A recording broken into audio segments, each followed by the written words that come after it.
can't get too many places. Maybe.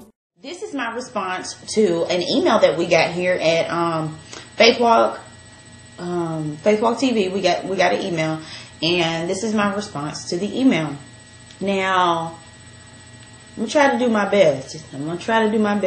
The first question that the viewer asked was about forgiveness. I always struggle with holding grudges, basically forgiveness.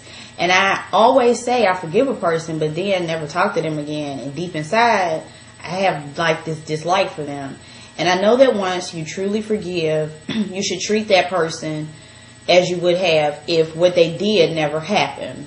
I really struggle with it. When it comes to the matter of forgiveness, it's something that we all should exercise, regardless of how big the thing was or how small the thing was. Because you don't want forgiveness or unforgiveness, to be the reason why you don't make it into heaven. You know what I'm saying? If you don't want anything on your scorecard, so to speak, that's going to block you from being able to see God and to be next to Jesus. So my suggestion would be to pray about it. Ask God, okay, God, why do I still feel like this about this person? What is it that I need to do so that I can release this person to you? Release this situation to you so that I can love them the way that Christ loved me. Because you have to think about it. And this is the way that I think about it. I just say that. Excuse my hair, by the way. The way that I think about it is, there were plenty of times that Jesus was beckoning and calling for me. And I was like, psh, whatever. Like what he did, didn't matter and it didn't count. Constantly, but then I began to realize that he loves me.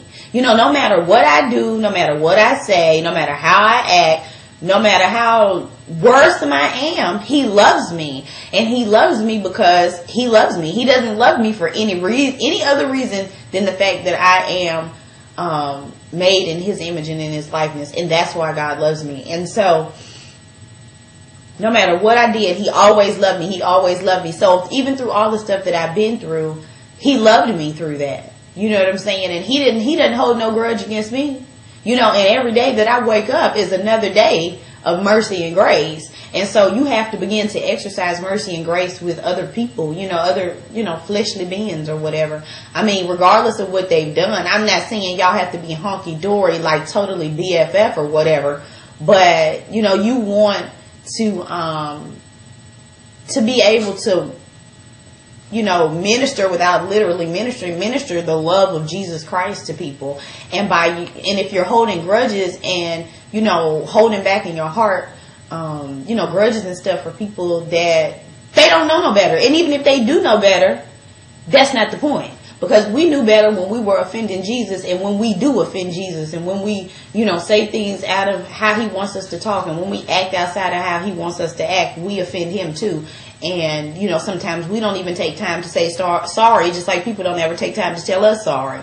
So, we have to just begin to be the bigger person, put on the big draws, and just be like, look, this is how I feel about this. I'm not pleased with this, but I forgive you. That doesn't mean you'll forget it, but the fact that you forgive them and you're able to treat them continually like a human being says a lot about you.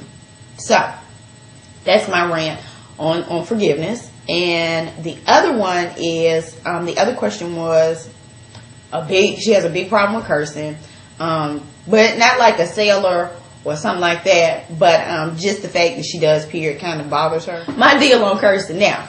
I will tell y'all, I'm not what I used to be, okay? Because I was a sailor, okay? Every other word out of my mouth was something horrible and wretched, honey. It was just nasty, honey. So it took God really to deliver me from that. And even to the point where now when I hear it, I cringe. I'm like, excuse me, do you have to talk like that? It like really offends I don't know, whatever the case is, I don't like it. And it really just, gets on my nerves or whatever. And it really like, I feel some sort of way. And so my thing now is I'm stuck on two words. And I'm like, Lord, how come I was delivered? And then what am I doing or who am I hanging around that's not good for me, that's causing me to feel like I have to say these things still? Because I'll bust out of hell or damn on you in a minute.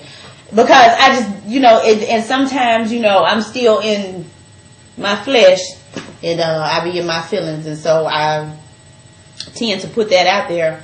But I have to be better about that. So I have to look at who I'm hanging around and what's, you know, what am I exposing myself to that would cause me to want to speak like that. And most of the times when we start doing stuff out of our character, to me now, I might be totally wrong, but to me, a lot of times it's because of the people we choose to hang around with.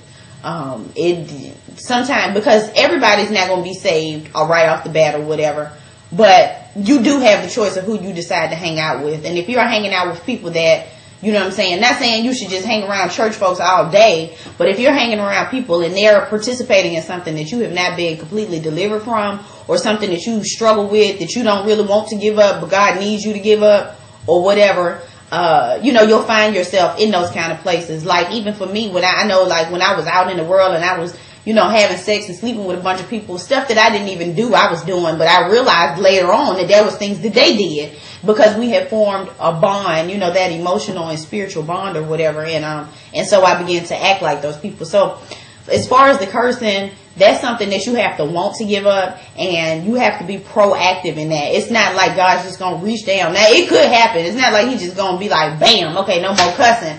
It could happen like that, but 9 times out of 10, you have to have a heart that's willing to walk away from that stuff versus him just being like, okay, pow, I got you. You know what I'm saying? And one day you wake up and you can't even fix your mouth to say curse words. I'm not saying it don't happen. You know, most of the time you just have to give him something to work with. So that's it. That's all I have.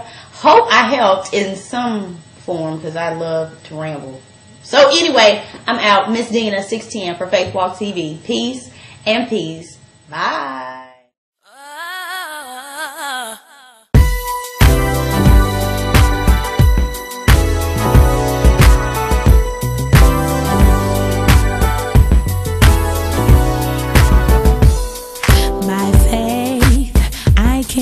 To many places, maybe even see many faces. I mean things that are